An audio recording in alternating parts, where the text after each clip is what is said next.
Hello everyone, welcome to yet another video. In this session, we will see another options from the file menu, the make available offline. Okay, and second one is the version history. So what does this command means make available offline is okay. So before that, let's understand how the Google Sheet works basically. So when we are working on this sheet, okay, the data gets automatically saved onto the Google server. Okay. Now for this we require the internet connection. Okay. What if we do not have internet connection or we are not connected to the internet? So still you can work on your Google Sheets via Chrome. However, whatever the changes you do onto your data or the sheets are getting stored into the Chrome's cache memory. Okay. So as soon as the internet restored, so the data gets synced with the servers and our work gets stored. Okay. Now imagine a scenario, let's say a corporate scenario where different people are working and somehow some technical glitch might happen at any level of any sort. So consider your cache has been wiped off. Okay, so in that case, all the work will get lost. Okay, now for this we have another safety measure I can say. Now this what I'm explaining is from my own understanding. So if you read on these descriptions, you might get different thing, but this works this way only. So what this make available offline is, if I click on this, the document is now available offline. That means, and this symbols confirms this available offline. That means whenever I worked on this file, okay, the data will be stored on my local hard drive in the absence of internet. Okay. So this is a little bit technical, but if you know these things, you will be in a better position while working on your some of the crucial sheets or crucial data. So now when we make it offline, whatever the work we get stored, that gets stored onto your hard drive, onto the system's working folder for the G drive and the Chrome. And if in case by chance the cache memory of the Chrome got wiped off, your data will still be safe, and whenever the internet restores, this will get synced. So I hope you got this concept clear. So this is how the make available offline works.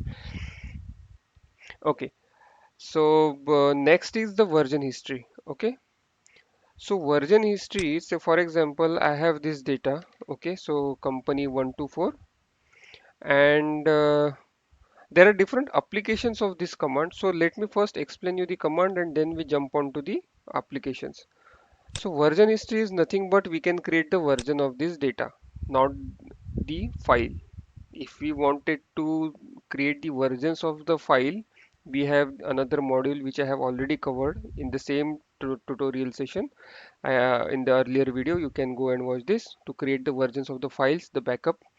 However, this is the version of the data to be very specific. So what does that means? So I can name any current this whatever the data I have, I can create a version history of this, name current version. Say I say this is my exhibit dash version 1. Save. Okay.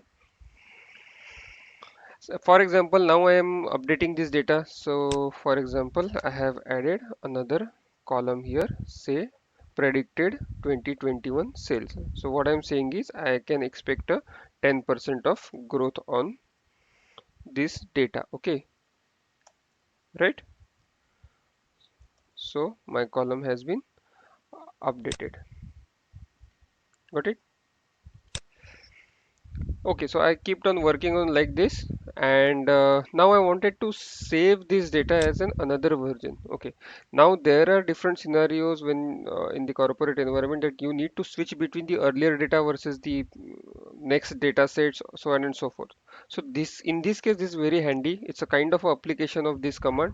Another thing is sometimes while working in a parallel environment or simultaneously multiple users are working, sometimes if we get some technical problem and our data may get hampered a bit, we can restore these versions.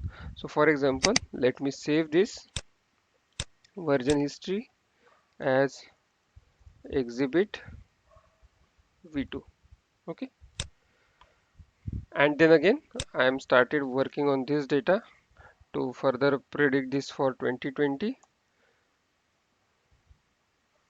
Okay, with another 10% of the values. Okay, now I'm started working on this. Now what if suddenly I need to go back to my original data? I can click on the file, I click on version history, and I click on see version history.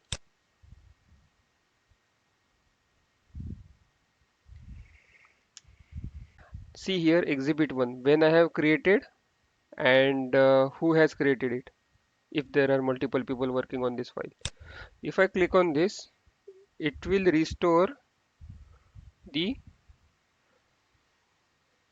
data set at that point. And if I click on version 2, I can further see my 2021 data. Okay, so this is how the versions can be maintained, and at any point in time we can go back to the earlier version. So for example, I just again wanted to restore or revisit on my exhibit version 1. I can click on this, I can click on the restore the version, so it will pop up for confirmation, say restore, and it will restore my exhibit 1. So this is how this version works. So I hope you got the concept. So thanks for joining. Stay tuned for the next, and thank you.